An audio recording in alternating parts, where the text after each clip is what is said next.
De retour dans 72 Sports sur LMTV Sarthe en compagnie de quelqu'un que vous connaissez bien sur les antennes d'LMTV Sarthe évidemment. Fernand Lejard, bonsoir. Bonsoir. Merci d'être avec nous. Christophe Brajdik, bonsoir également. Bonsoir. Vous êtes président du club de l'UC Mamers Neuchâtel. On parle de cette course qui arrive donc ce lundi du côté de Neuchâtel avec une nouveauté cette année, c'est le nom qui a changé. Absolument. Ça s'appelle le Tour du Signal de Persaigne. On a voulu donner ce nom pour, le Signal de Persaigne, normalement c'est le Belvédère, mais c'est le nom commun, mais le nom original c'est le Signal de Persaigne. Donc vu qu'on va le gravir 6 fois, donc cette petite côte, on va essayer de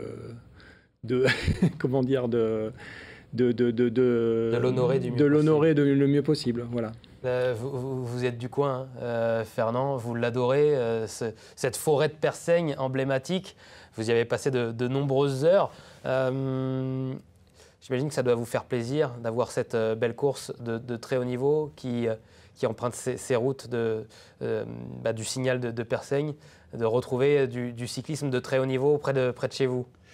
Ce qui me fait surtout plaisir, ce qui m'a surtout fait plaisir, c'est de voir des jeunes comme Christophe reprendre le flambeau du club qui était tombé malheureusement très très bas. C'est toujours...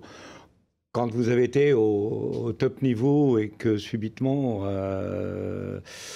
tout ça disparaît, on a un petit pincement au cœur. On rappelle que le Mamers Neuchâtel était anciennement l'un des plus grands clubs de cyclisme en France où étaient formés les plus grands coureurs. Disons qu'on a été pendant près de 10 ans, on a toujours terminé dans les 10 premiers de la Coupe de France Mavic. Alors la Coupe de France Mavic, c'était un classement qui était fait par Mavic sur tous les clubs de l'Hexagone. Et on était à peu près plus de 5 ou 6 000 clubs, je crois. Donc terminer dans les 10 premiers, c'était vraiment le top du top. Et c'est vrai que ça a été une belle période. Il y avait déjà une course qui existait à l'époque également. Le Tour du Saunois, oui. Le Tour du Saunois, et qui renaît un petit peu de ses cendres grâce à ce Tour du Signal de Persaigne à suivre donc ce lundi à Neuchâtel en Saunois. On va peut-être faire un petit point sur le circuit. Difficile, forcément, là-bas. Circuit de 18 km avec le mythique Belvédère de Persaigne, qu'on surnomme donc officiellement le Signal de Persaigne. C'est une côte extrêmement difficile. Vous avez dû déjà la faire. Moi-même coureur, oui, c'est vrai que les entraînements dans ma jeunesse, oui, on l'a souvent gravi. Et c'est une côte particulière puisqu'elle est très, très peu pentue au départ et très, très raide sur la fin. Les derniers virages sont très, très raides. Je ne sais plus quel pourcentage, je ne me rappelle plus. 11% sur les derniers mètres. Voilà. Sur les 100 derniers mètres sont à 11%. On est à 3,5 km tout de même, à 4,7%.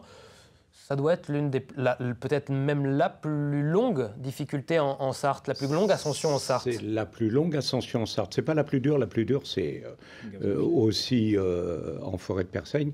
C'est la côte du Berru derrière, qui est un petit peu plus courte, qui fait 2 km, mais qui est plus pentue. Il y a des passages à 15% et fait 11,5% de moyenne. Il faut savoir quand même que cette course fait 2500. Il y a 2500 mètres de dénivelé positif, c'est-à-dire que c'est une étape de montagne. Qu'on arrive à faire en Sarthe. C'est une étape de montagne. On pourrait faire de belles étapes pour le Tour de France un jour. Est-ce qu'on y reviendra?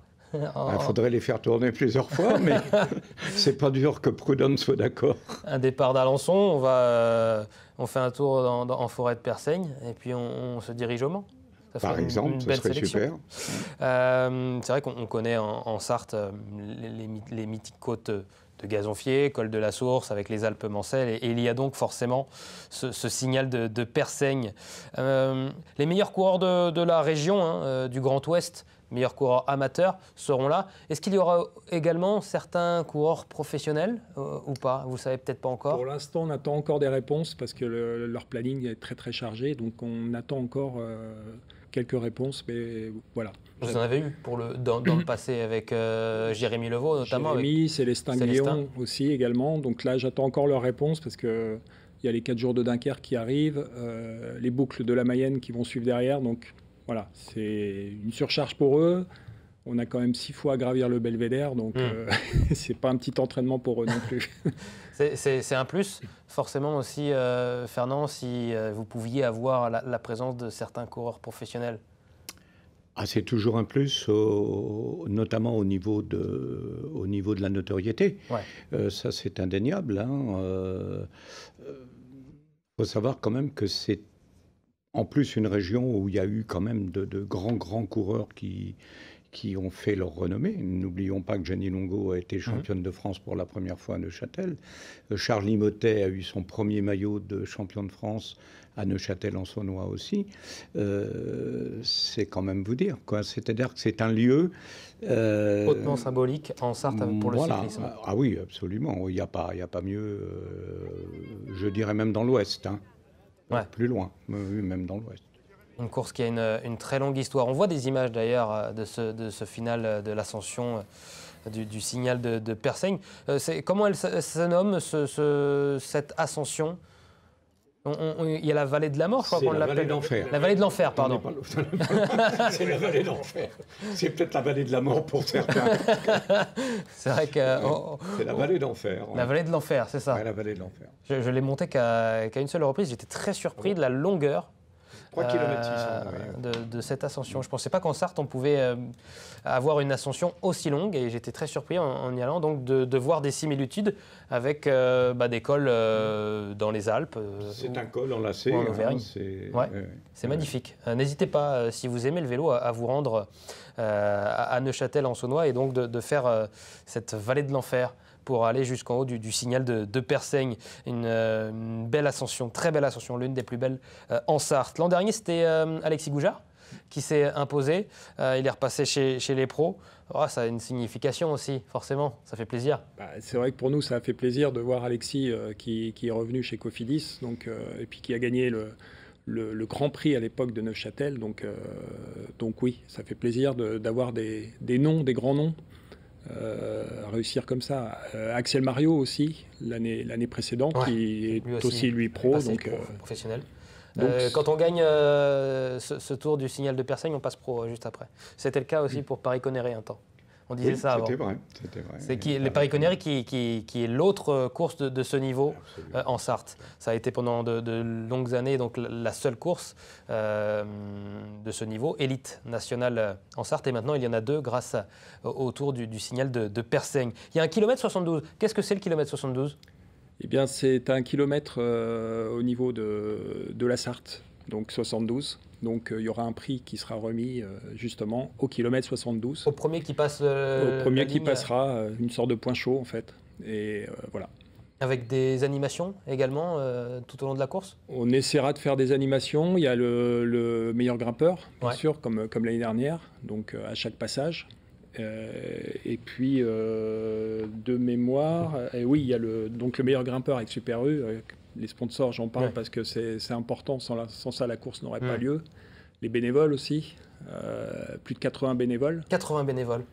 Oui, pour les carrefours, et pour préparer la course, balayer les circuits, faire attention à la sécurité, médecins et autres. Donc voilà, plus les motards. Voilà.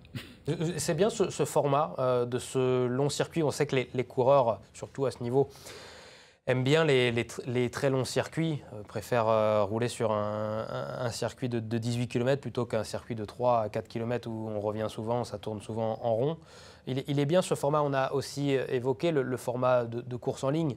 Course en ligne, c'était le cas également du Tour de Saulnois à l'époque. Ça demande beaucoup plus de moyens, beaucoup plus de bénévoles. C'est difficile aujourd'hui plus qu'avant de trouver des bénévoles. Il est bien ce format de 6 tours, je crois que c'est ça, 6 tours de 18 km, Fernand. Moi, je trouve que c'est très bien. Et puis, effectivement, 18 km, mais il y a un endroit où les coureurs se croisent pratiquement. Ils passent à 10 mètres d'un second passage. Donc les gens qui se trouvent là, ils vont les voir 2 fois. Parce que 18 km pour les spectateurs, effectivement, ça peut paraître un peu long. On se dit qu'on ne va pas les voir souvent, mais on peut les voir souvent. Non, bien sûr, mais tu peux les voir au lieu-dit Morin, là, où ils vont les voir passer dans un sens et dans l'autre. Quand est-ce que vous nous ramenez un nouveau Laurent Brochard, Fernand ? Il faut demander ça à Christophe. C'est Christophe sortez quand les recrutements sont en cours. On espère. On espère. On a des jeunes. On essaye de promouvoir le cyclisme avec les jeunes, ce qui n'est pas forcément évident. Il y a beaucoup d'écoles de vélo qui disparaissent partout. Donc nous, on essaye. On a des fidèles entraîneurs qui essayent de voir sortir de nouveaux coureurs, peut-être un jour. On vous le souhaite. Ça va pas être simple.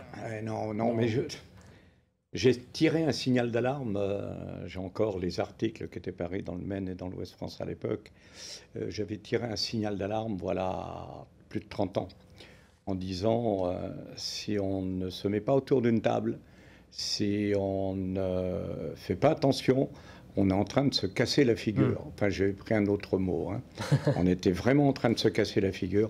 Et malheureusement, j'étais un oiseau de mauvais augure parce que c'est ce qui se passe actuellement. J'ai fait la même chose récemment avec Michel Callot, l'actuel président de la FFC. La fédération qui essaie de trouver des solutions pour redynamiser un petit peu le cyclisme grâce à des personnes et des clubs comme le vôtre. Donc, mais seulement ces jeunes-là se fatiguent aussi. Évidemment. Ces jeunes-là se fatiguent et la Fédé ne fait toujours pas ce qu'il doit faire.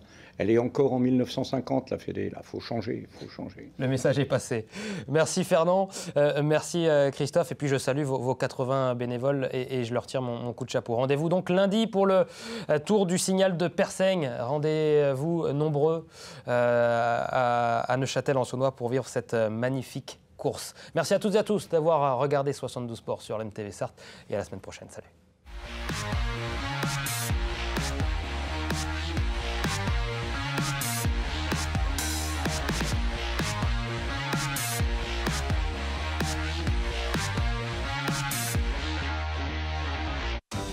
Le département, premier partenaire du sport en Sarthe.